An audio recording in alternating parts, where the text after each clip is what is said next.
Hello, my name is Ali, and welcome to my channel. We are back with Radiant Tale, Zafora's Route. Now, in the last episode, we actually got to see the circus. Little animations are freaking cute. I mean, yes, they're derpy, but they're cute. Anyway, let's just go. They seem as if they've got themselves all sorted out, but at the end of the day, they're a pretty confused bunch, huh? Jeez, looks like I've got my work cut out for me with these little ones. Oh, and we're going to go to the darkness. All right. Intermission. Escoltia. Oh, interesting. Okay. Intermission. What's that got to be about? What's that going to be about? Not got to be about. What is wrong with me?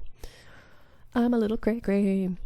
On the continent of Escoltia, there were 4 large cities other than the royal capital of Arthair. I don't know why, but this kind of art, the way it is like above, looking above like this, reminds me of the old animation of Peter Pan. I don't know why. It just does. I don't know if it's the colors or what, but I don't know. I just immediately thought of that old movie, and I haven't seen that, oh my gosh, since I was a kid. I had the VHS of it. I mean, it was a long time ago, so I don't know why I thought of that. We'd already visited one, Kalida, the scholar city, also known as the Brain of Escoltia. Looks like a seashell. Then there was the capital of art, Oriens, the city on water, as well as, well, that's why it looks like a seashell, Ferris, the duel city, where gladiators competed ruthlessly in the arenas. I was about to say that kind of reminded me like of the Colosseum or something like that, you know what I mean? Gladiators. Swordsmen who participate in duels that also serve as entertainment. Many make a living by being gladiators in Ferris. Then there was the city we were heading to next. Ooh, where are we going? The city of craftsmen founded by the great spirit Libera, Cultura, the labyrinth city. Libera, the great spirit of wind, who does as she pleases and loves pranking people. She is shrewd and excels at coming up with schemes and strategies. Okay, a little stinker. All right. My son actually just pranked my dad this morning. My husband this morning, which was hilarious. Oh God, this cricket's annoying. We'd have to journey by carriage for a few days before we arrived. Because of the distance, we mostly camped out in our tents along the way, making a few stops in villages and hamlets for food and supplies. Oh God, I hate this cricket. Tent. A magic tent used by circus. It's compact and easy to carry. Once the pieces are laid out and the small stakes are planted in the ground, the tent will automatically unfold along with its furniture. It breaks down with the stakes when the stakes are removed. The same is true for both the house tent and the show tent. Well camped, our mystic tools were the best available. Everything was easy to set up and tear down, each offering the utmost comfort, which meant that the journey was so comfy, it was easy to forget we were camping at all. Oh my God, thank goodness that's over. The weird thing about this game is I have the sound almost like really low, and my computer sound is even down to, I think like 16, and it's still so freaking loud in my ears. It's like, why? Why? But as I was saying about my son pranking my husband, he goes to my husband and goes, "Daddy, I want some more chips." And he knows that my husband will put his slippers on because he doesn't like walking all over the floor because this child leaves crumbs everywhere. And so when he put his foot in the slipper, my son put one of these little rubber ball things in his shoe. And he goes, "Ha ha, got you, Daddy." And it was like, really, child? You're only 4. Stop it. Anyway, Cultura. I've heard so many things about it. There's an underground labyrinth, and it's full of craftsmen, but what is it really like, I wonder? Lady, may I have a moment of your time? For the contents of our stew, could we lessen the number of potatoes and add some of our leafy vegetables with shorter shelf lives? Yes, of course. In that case, I'll slice off the leaves, so could you handle the peeling, Eon? Understood. Eon and I were in charge of cooking while Pascalia and Ratty looked for water sources. Ginny and Zafora did a thorough check of our baggage, and Vilio patrolled the area. We'd all settled into our unique roles by now, and I'd finally adapted to our camp life. That reminds me, we should eat the bread we bought in Kalita before it turns hard. We were about to begin cooking when Eon froze and cast a sharp gaze outside. Eon? I am afraid we must suspend this for now. Please go to where everyone else is. Okay, I will. What's going on? Sensing Eon's solemn aura, I headed toward the common area where everyone was loitering around. Common area, the most spacious tent among all of the residential tents used by Circus. What's going on? Shortly thereafter... Oh, look at that big old spear. I don't want to get near that thing. Eon appeared with a hefty spear in his hand. I can feel the tension in the air. Did a beast appear nearby or something? No, it doesn't feel like an animal. It feels repulsive. Is Vilio still outside? Looks like it. I hope he's okay. Well, they don't call him a dragon for nothing. He'll be fine. Lady, hide behind me. I like that even his hair kind of flips, kind of like the ears, Ratty's ears, as the little fluffy thingy.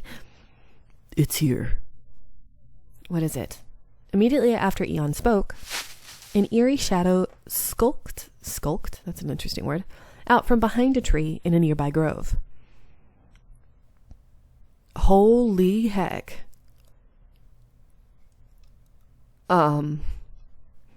No, go away. It reminds me of, in Kingdom Hearts, the Heartless. It kind of looks a little bit like one. What is that? It was an inky humanoid shadow, and the place where its face should be was flickering. As the thing crept closer and closer with an uncanny gait, my heart rose in my throat. I see. It is your first encounter with them. They materialize from negative emotions and despise the light. They attack and latch out onto humans with strong positive emotions. You might know them as fiends. That's a fiend? This is also my first time seeing one. It's very ghastly. How can I describe it? Just looking at the fiend makes me feel so uneasy. Keep your distance at all costs. Those guys are huge clumps of negativity. Just approaching one would conflict mental damage. Direct contact would be even worse, and you'd be showered in their energy. Then what are we supposed to do? It is not a problem. I am on the team to handle situations such as these. Oh, hey, Eon. Eon moved ahead, and simultaneously, the fiend that had been inching slowly towards us abruptly lunged in our direction. Eon, however... Too slow. Oh. Dashed forward decisively and thrust his spear right into the fiend's face, piercing cleanly through it. Ooh. Icky. Fiend core. A stone inside a fiend's body. Fiends don't have physical forms, so they can only be killed if their core is destroyed, while the attacker is in possession of a Chloris amulet. Okay. Interesting. Didn't Ratty say that approaching it was harmful? He's touching it. Will he be okay? No worries there. He has one of those Chloris amulets, after all. Chloris amulets. The standard gear of the public security forces made from Chloris. Having a Chloris amulet in your possession will grant you resistance against the ill effects of fiends, and your physical attack will work on the incorporeal fiends as well. Incorporeal? Oh, whatever. Chloris amulet? Standard issue gear of the security forces. They grant you resistance against the ill effects of fiends, and make your physical strikes work on the incorporeal ones too. I had to look up what incorporeal was. I was like, I don't know what the heck that is, which pretty much means something that is difficult to understand. Okay. It's because of the amulets that the security forces are able to exterminate fiends. Fiend subjugation. A regular operation by the public security forces. They bring chloris flowers as protective amulets and head to an outbreak area to exterminate fiends. Okay. I see. I do not sense any more in the area. Thanks for that, Eon. Bringing you along was the right choice after all. But weren't fiends supposed to be scarce along the main roads? Why did one... About that. It has to do with the chloris bloom rates I mentioned before. I see. The main thing preventing fiends is decreasing, which means that they would increase proportionally. Is that how it works? Yes, you've got that right. But don't worry, it's not too big of a deal. There may be more of them, but they still won't come into big cities. And the ones that appear around main roads are mostly at the same level as that one. As long as Eon's with us, we can fend them off just fine. So we're not in any danger. I guess that's fine for us, but still. I'd heard stories about them, but I never thought I'd actually come across one. If I had been alone, I wouldn't have been able to do anything about it. From the very bottom of my heart, I thank the heavens for Eon's company. Then I heard a cheery voice in the distance. Very misplaced given the circumstances. Hi! Oh my god. Velio. Huh? Oh, what are you guys all assembled for? Wait, have you finished having dinner already? Velio. Phew, I'm so glad you're safe. A fiend showed up here. It was pretty chaotic. Huh? A fiend appeared? For real? Why would anyone lie about that? What a useless dragon we've got here. You were absent during a crucial moment. Well, there was only one of them. It was not difficult to defuse the situation alone. Velio? He frowned as he seemed to mull something over. I was a little concerned, but... Anyway, it didn't turn out to be a big deal, so we'll just leave things at that.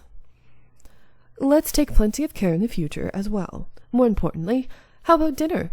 I'm already famished, for your information. Oh, we were in the middle of cooking. I'll finish up right away, so please hold on. I was going to say hold still. Close enough. Pretty much means the same thing. Excuse you, Ratty. That's my wine, you know. Ah, come on. It's just a little tiny bit. I don't exactly get to drink the booze of great nobles all the time. There is still much food available. So please eat as much as you want. Oh, Velio, if that isn't enough for you, you can have my share too. Nah, I'm fine. Don't worry about me. You should eat more, Pascalia. If you don't, you won't grow taller. Huh? You of all people showing moderation in eating? Did you pick something off the ground and get food poisoning or something? After Eon's fiend extermination, we'd had a late dinner. Then, after some rest... All right, now that my belly's satisfied, I suppose I'll make a report to the castle before Allie goes bonkers. We were surrounding the relay chalice that we'd received in Kalita to report back to Aleste. Relay chalice. A mystical tool that allows communication between two distant locations. When water is poured into the chalice, the image of the person on the other end shimmers into view, and their voice can be heard as well. A very precious item that's two of a kind. The castle has lent one to Circus for their regular reports. How are we supposed to operate this? Just watch. Ginia poured some water into the chalice and the contents began shining. Hi! A fantastic job, all of you, Ginia and the members of Circus. Aleste's ecstatic face shimmered into view and filled the water's surface. Interesting. Wow, it's Aleste. Oi, don't touch it carelessly. The chalice's materials are invaluable, and even catching a glimpse of this tool is rare in itself. Amazing. Is that the castle? I can't believe it's possible to talk face to face with someone so far away. Huh, so that's what it's used for. Wow, I'm very impressed. Ali, calm down first. I want to get the report over and done with quickly. Oh. That sounds so weird. I don't like the two O's. I don't know why. All of you have gone well above our expectations. The moment the flora you bloomed arrived, we extracted its nectar and presented it to the prince, and no matter what we tried until now, he hadn't reacted. But his eyes, they moved, and you won't believe this, but the prince's stomach rumbled. Is it that amazing? I mean, is a stomach growl worth celebrating? It might be a normal phenomenon for us, but such physiological responses haven't appeared from the prince at all until this day. Yet he expressed hunger, which means The flora that we bloomed has triggered his vital instincts. Is that correct? Flashback. Our show hadn't been futile. Though it was only the first step, we were making definite progress. Aleste, inside the screen of the water, seemed so moved that he couldn't even begin one of his rambles with the prince, or about the prince. His voice trembled from joy as he teared up. Seeing Aleste's elation, that is not easy to say.